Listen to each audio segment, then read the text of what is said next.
সিরিজের ভাগ্য নির্ধারণী ম্যাচে ব্যাট হাতে দুর্দান্ত শুরু করেও শেষ পর্যন্ত টিকতে পারল না আয়ারল্যান্ড। পল স্টার্লিংয়ের ঝড়ো ব্যাটিং শুরুতে সম্ভাবনা জাগালেও টাইগারদের বোলিং আগুনের সব হিসেব ভেস্তে যায়। চট্টগ্রামে অনুষ্ঠিত তৃতীয় টি-20তে টস জিতে ব্যাট করতে নেমে ১৯ ওভার ৫ বলে মাত্র ১১৭ রানে থেমে যায় আইরিশদের ইনিংসে শুরুটা ছিল আইরিশদের।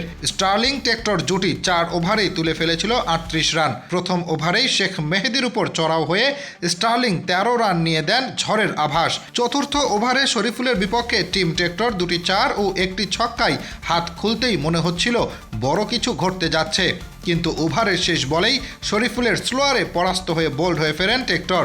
১০ বলে ১৭ রানের ঝলক দেখিয়েই থামেন তিনি। স্টার্লিং তখনও আগ্রাসী। পরের ওভারে সাইফুদ্দিনকে ছক্কায় উড়ান তিনি, সাথে হ্যারি টেক্টরের ৪। কিন্তু ষষ্ঠ ওভারেই মুস্তাফিজ এসে ম্যাচের মোড় ঘুরিয়ে দেন। মাত্র ৫ রান করা টেক্টরকে দুর্দান্ত ডেলিভারিতে বোল্ড করে আইরিশ শুরুর গতি থামিয়ে দেন কাটার মাস্টার। এরপর থেকেই ধস নামতে থাকে।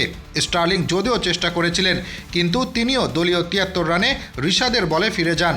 ২৭ বলের ইনিংসে ৫ ৪ ও ১ ছক্কায় ৩৮ রানই ছিল তার সংগ্রহ। শেষ দিকে ২ অঙ্ক ছুঁতে পেরেছেন কেবল জর্জ ডকরেল ও গ্যারেথ ডেলানি। বাকিরা ছিলেন আসা যাওয়ার যাত্রী। দিনের সেরা আলোচিত কীর্তিটি গড়েছেন তানজিদ হাসান তামিম।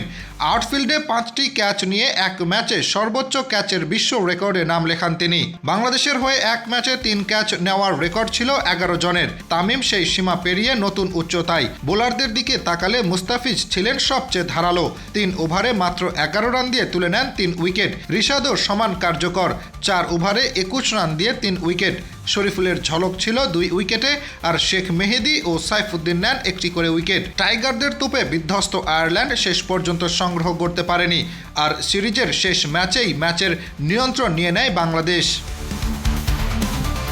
Asifur Rahman, daily our Bangladesh.